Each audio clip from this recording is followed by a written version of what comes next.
Hey guys. So I promise I'll try to keep this one brief. But this quick video is just specifically targeting the muscles of the lower back. Not necessarily the flexibility, but you're using the low back muscles to create an arch in the spine. And those low back muscles are what's going to help you pull the hips up overhead. So that's important when you're trying to get into an inversion, but especially if you're trying to slow down both the way up and the way down, such as in your headstands or eventually working towards like a pressed handstand. So specifically the region we're targeting is basically right above the pelvis to the lower rib cage. So just start in a simple tabletop position. Pardon me. Let me tip this just a little bit further. So start just in a basic tabletop position. For today, bring your knees together, tops of the feet to the ground, and spread the fingers. And I just want you to arch the back. So beyond just making the shape with your spine, so you can let the belly just drop and let everything just kind of collapse, or you can use the muscles of the spine. So you're contracting the muscles of the low back to help stretch the belly long and to move the low back in, and the pelvis, tip the pelvis posteriorly, or anterior rather, lift the hips up. And just practice squeezing your thighs in, keeping the abdomen tone, pull the pelvic floor in, and curve. Take a big breath. Exhale, round to the back, pull the abdomen in.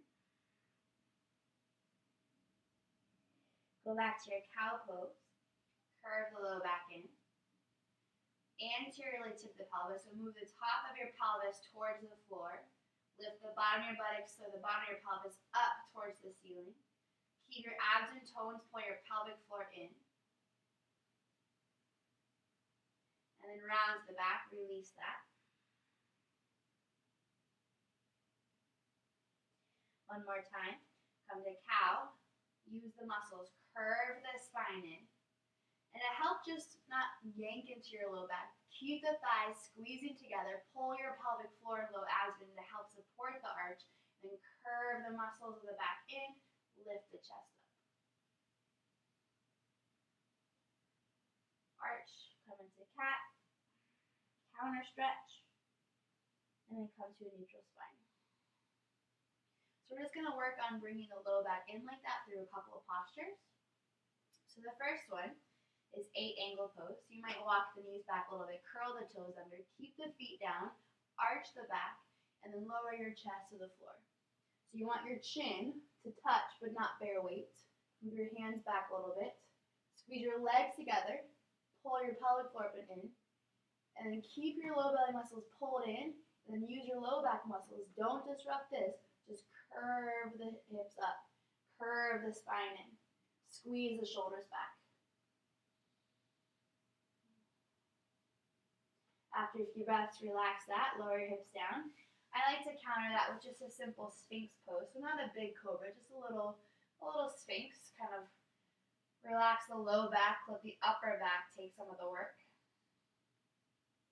And then stretch back to down dog.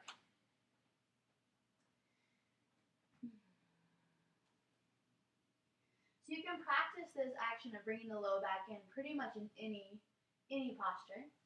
But for today, we're just going to focus on down dog lunge. So step your one foot forward, your left foot forward, let's say. Put your back heel down. And then walk your hands forward. So push your feet down.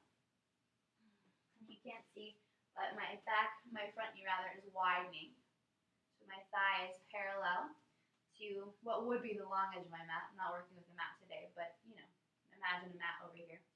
Thigh parallel to the floor and the long edge of the mat. And you're just going to walk your hands forward. Okay, so I'm going to turn back this way again so you can see the spine. So my chest is lower. My chest is kind of dipped down below the knee. Push back through your hips. Make your back foot, in this case your right foot, strong and heavy. And now again, work the actions. Watch what happens to my spine. I'm going to curve my low back in. And notice that just by bringing my low back in, my whole spine stretches forward more. And for For me, that actually intensifies the hip stretch, but it also targets those low back muscles we're talking about. So instead of letting the back round, let your low back move in and your chest forward. After a few moments, you can switch. So back heel down, bend your front knee to a square. So I'm going to use my hip muscles to widen my knee towards you and pull my hip away from you. Walk the hands out. So I'm not moving my hips, I'm not collapsing the hips, I'm still moving my pelvis back. And then I'm going to use my low back muscles, curve my spine in, and move my rib cage forward. After a few moments, release, stretch it out in down dog.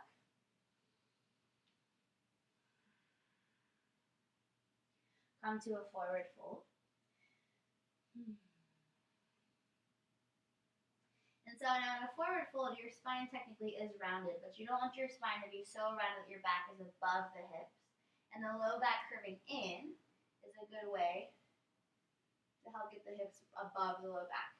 So come to a half lift. So you can keep your fingers on the blocks, or the floor rather, if you have blocks or you have books or something, you can use blocks, or you can just use your shins.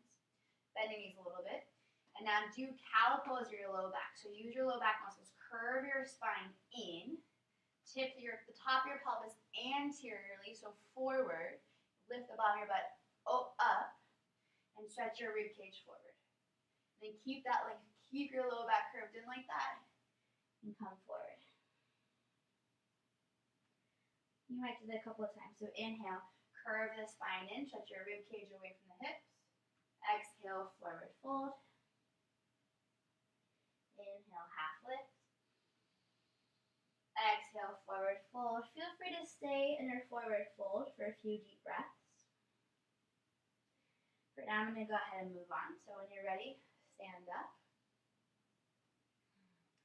All right, so last but not least, we'll take that same idea into a chair position.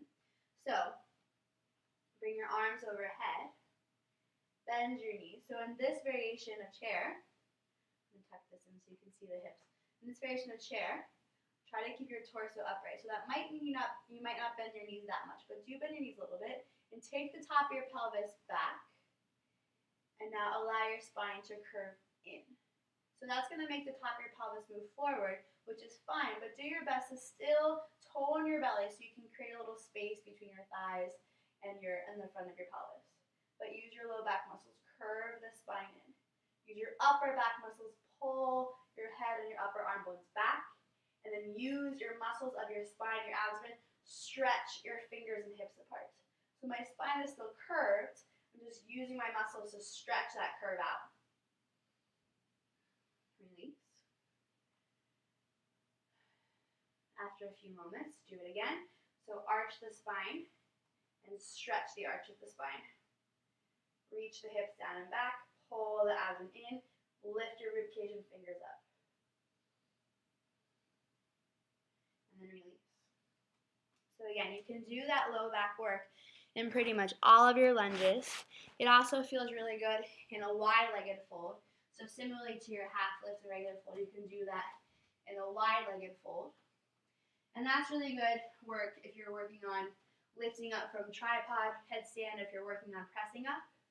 And I just want to demonstrate real quick why this is important or why this is relevant to your inversions. So for example, if you're working on coming into headstand 1, notice that if my spine were to ovally round, I'm disengaged in my belly and my hips are heavy. If I can engage my low back muscles, pull my low back in, when I'm upside down like that, you might not see the shape of my spine change very much, but I can definitely feel the action of my muscles changing. So the shape might not be as dramatic as when I'm upright, but that's the same sensation or the same action that I'm going for in my back. So again, if I'm allowing my spine to overly round, my hips are really heavy. If I arch my back, pull my belly in, and curve my low back in, my low back helps me take my pelvis up.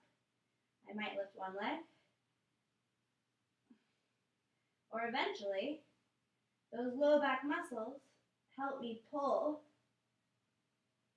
my pelvis, my legs up together. Same thing on the way down. So the low back curves to help keep the hips up so the legs can come down. If I were to round the back, the legs fall. There's nothing in my spine supporting the lowering, right? So the action of the low back curving in is what helps keep this pelvis stable so the legs can hinge, right? And we start to use the combination of the abdomen, the pelvic floor, and the muscles of the low back, kind of using all of this together to help control from the hips.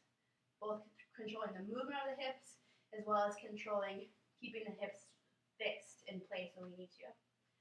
So that was just a brief overview of how to strengthen the muscles of your low back, how to use the muscles of your low back to support your inversion practice.